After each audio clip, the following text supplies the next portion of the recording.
Hello beautiful internet family, Dan here from DansTube.tv, and if you're new to the channel then you can expect brutally honest tech reviews on the channel, so make sure to subscribe and smash that notification bell. But on today's video I am reviewing the Asus Zenbook Duo.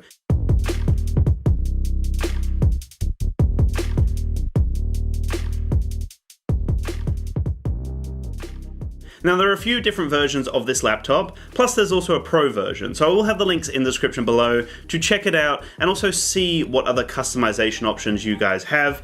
But the version I have here is just the Zenbook Duo. It's not the Pro version. It's got the 1080p display, and then you have the 1080p screen pad. Is that what they call it? It is called the Screen Pad Plus, so I was right on that one, luckily. And it's basically like having 1.5 displays. So you've got a full display here, and then you've got a half display that is actually full touchscreen. It's a 1080p display, super responsive, and really, honestly, it's so good. Like, I thought it would be a little bit gimmicky. I didn't know how much kind of functionality you could have with this unit itself, but it's really useful, honestly. Like, you can have whatever you want on that bottom display. So you could have your editing program up on the main display. Then you could have your notes on the bottom display. You could have like a PowerPoint presentation and then a Word document and then your research. If you're a musician, you can have like maybe some chords below, and then you could have like some YouTube videos showing you how to play something. You could have some lyrics on another section of the display itself. So literally, you can choose what you want. Like, the options are limitless. You can basically do whatever you want. It's like having a dual display, but you've got half a display that's touchscreen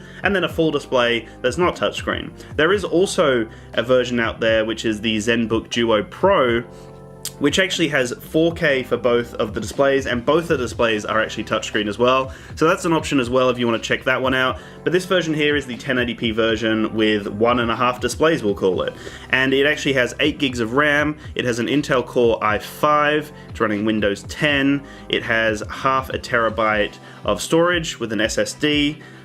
Also, when it comes to the graphics, I'm just loading that up, it is a GeForce MX 250. So honestly, quite a powerful little unit, and for most people out there, for just everyday use, it's going to be fantastic. To be able to have that additional display has just made me so much more efficient. To be able to have a proper display to have my editing program open, or to have some, some information on the main display. So if I have my YouTube channel there, for example, I can then have my notes below on the touch display. So I can use that as a reference point when I'm typing out my titles or my descriptions, or if I'm setting up a podcast or a new YouTube video. Like, honestly, the possibilities are endless, and you can kind of do whatever you need to with it.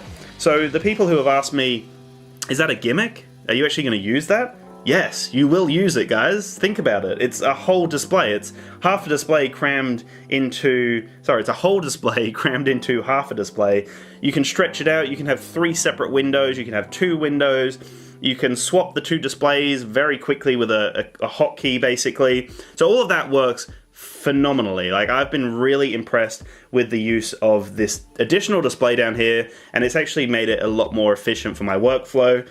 Now, the one thing that kind of slowed me down with my workflow is this tiny little trackpad here. So they've basically crammed it in the corner, and then you've got a keyboard here. So I found that my hand would cramp up a little bit with this little trackpad down here. I think you might need an additional mouse to be able to make you a little bit more efficient. Plus, if you're left-handed, you're going to be coming over the keyboard, so that's not as efficient. You want to be able to use the mouse and then kind of come back to the keyboard. I guess you could use your left hand and come back, but it's not as efficient. One thing that I kind of got used to, which you might be able to see here on that side view, is basically I'd use the trackpad with my right hand, and then with the left hand I would use the touch display to go through my information. So I'd kind of just scroll down, find the info, use my trackpad to go to the top display, and then just start typing. And I found that really efficient, and it was easy to get used to. I did find, like I said, my hand would cramp up a little bit with that little trackpad, but I got used to it very quickly.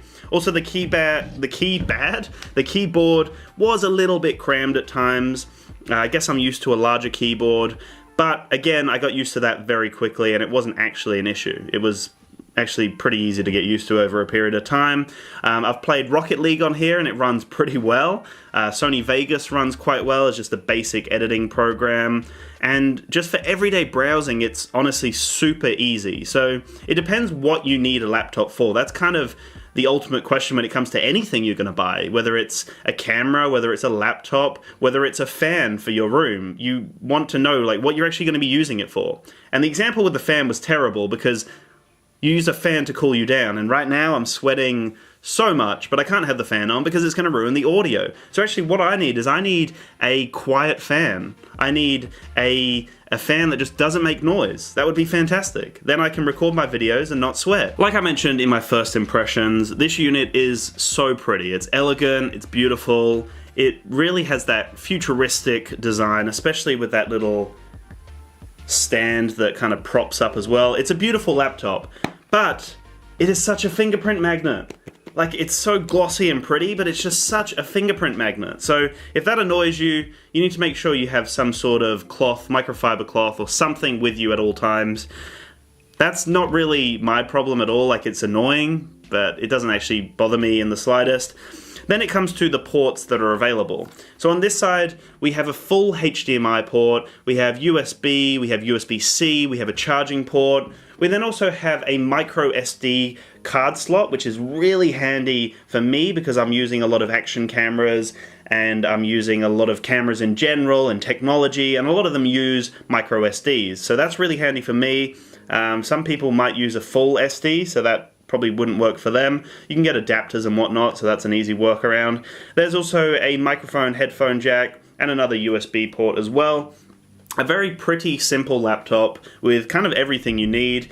It's also got the face recognition, so as I open up the display here, it'll automatically log me in. I'm ready to go. It's right where I was before. Both displays load up. You can also disable the bottom display if you don't want that as well. So honestly, they've thought about quite a lot here, and they've made it work really well with that additional display down the bottom.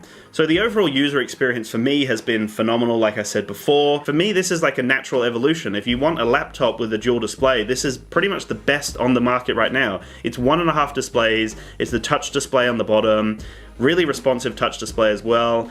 Everything is just efficient. Like, if you've got a brand new computer as well and you don't kind of bog it down with all the crap and you just have the bare essentials on it, it runs really well. Like, Rocket League runs perfectly fine. I've also noticed my editing program's fine. When I've got multiple tabs open as well, multiple applications open, it just runs beautifully. And it basically, Windows recognizes it as an extension of the display, or you can change that setting as you want. So I've kind of just made it an extension of the main display, so I can just drag and drop whatever I want, and it actually is really efficient. So I'm really keen to see how this goes after a period of time. I've only kind of been using it now for a month or so, and it's been fantastic. Like, I've really enjoyed using this laptop. So I'd love to know what you guys think of the Zenbook Duo. If you've grabbed yourself one, I'd love to hear what your experiences are like with it. Anyway, thank you so much for watching. Make sure to have a fantastic day, and peace out.